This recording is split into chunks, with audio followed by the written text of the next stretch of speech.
Hey guys, how you doing? And here I'm trying to improve the sound from my Akai GX-9.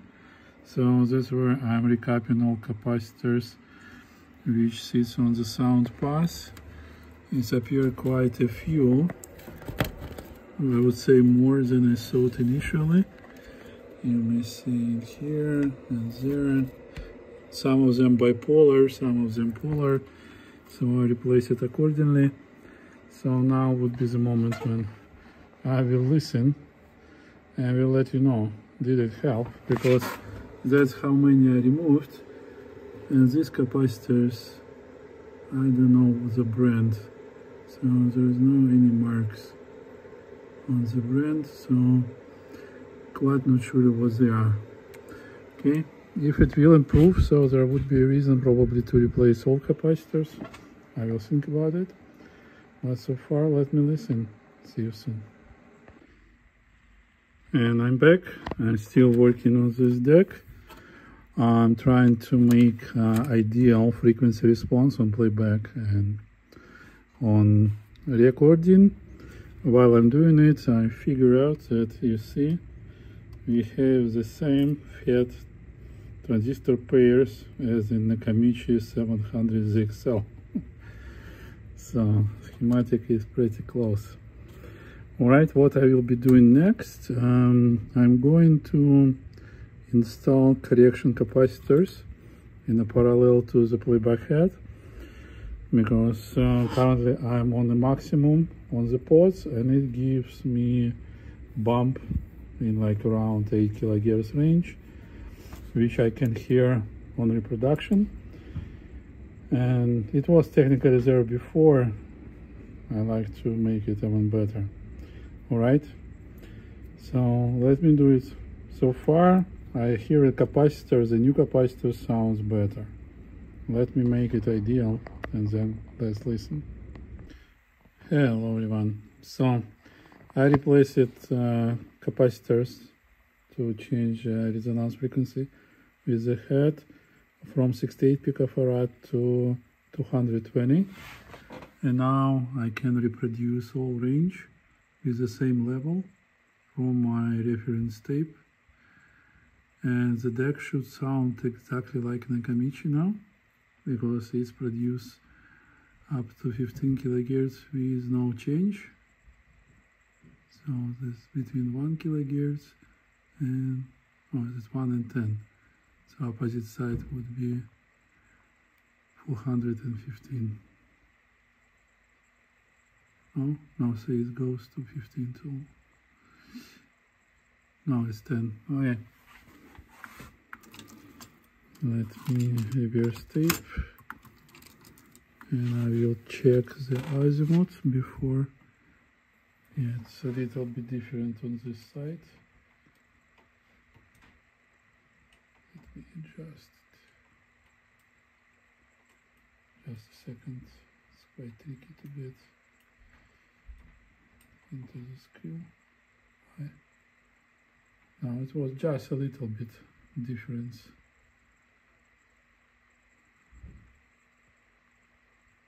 Okay.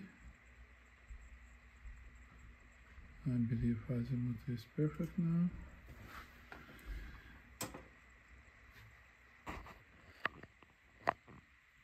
And now we can see spectrum. 10 kHz, 12, 14, and 15. Same level. No change. Perfect. And we can check it right here. So there is less than 1 decibel difference between levels over the whole range. So that's a good results. What else? I added 2 capacitors to the schematic. So let me use something. I add capacitor in a parallel to this resistor R218 to reduce amplification level on the DC current and make it close to 1, because otherwise amplification level defines as 360 kilo ohm divided by 360 ohm, and it's like, I believe it will be around 700-800, and it's introduced lots of sensitivity in the balance in this amplifier, and like with this resistor it was pretty tricky to get in. As soon as I put capacitor here, 47 microfarad, what happens? On DC we have amplifier with amplification level 1, but on AC this capacitor will work as a short, and amplification will get back to this 800, and this will give us a pretty good results.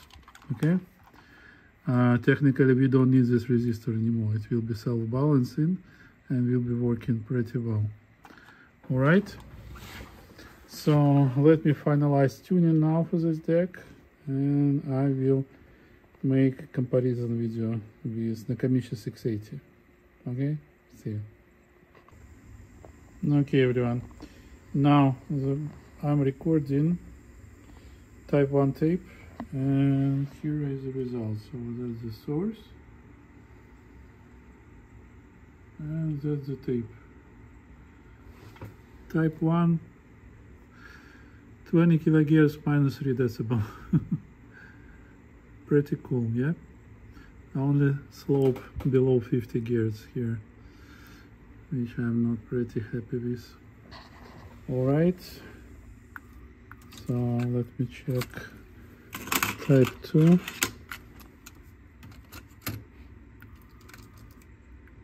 Now without calibration because I'm in a test mode. Okay, this tape not always pushes the record switch. Without calibration, and this type 2, 20 kilohertz, easy.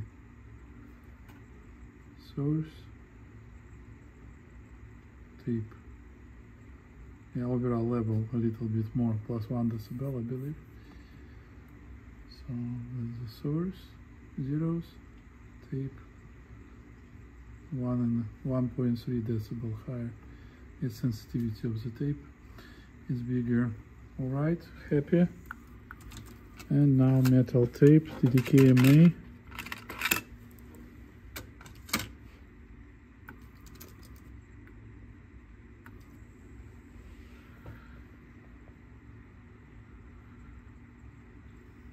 Alright, source, tape. Tape sensitivity on the lower frequencies a little bit lower, but on high frequencies a little bit higher. Alright, now I will turn it off, turn it on. Now I will calibrate. And let's see what we will be recording. Yeah, a little bit better still to 20 kilohertz. Pretty nice. And this we use the new capacitors. Alright, looks pretty good. See you. And here I'm back. I'm get so excited with the results I get from this deck. So it records type 1 tapes to 20 kilohertz easily now, and pretty close by parameters to 9100. Sound is really strong. Like I can tell, I got another almost Nakamichi from this deck, and I decided I replaced all 15 buttons, which sits here in control mode, just to make sure that it will respond more actively. Okay, we are one step closer to listen it on my equipment season. Okay, now all modes works from the first click. Reset mode. This peak spectrum was problematic. It was like clicking multiple times. Now you see every time everything works from the first attempt.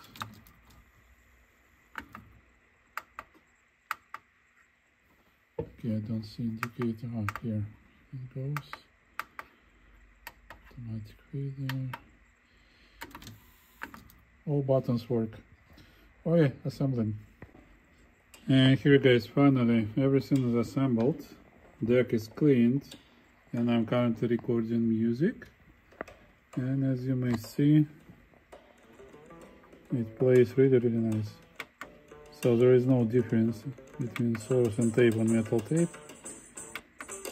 Just hiss, and I'm recording with Dolby C. Dolby C eliminates hiss, and it gets like more pleasant. For those who are not purists, I know you prefer no Dolby at all. Alright, I'm usually do myself. Good results, no difference really. Excited, calibrates really well. All results look really good. So now I like it. Now it's in line with 9100.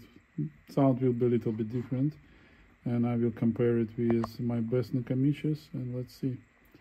This one has more clarity, so it's closer to the more modern generations. If I will compare with 680 is still like more bassy, more like kind of more solid, more musical. All right, see you. Bye bye.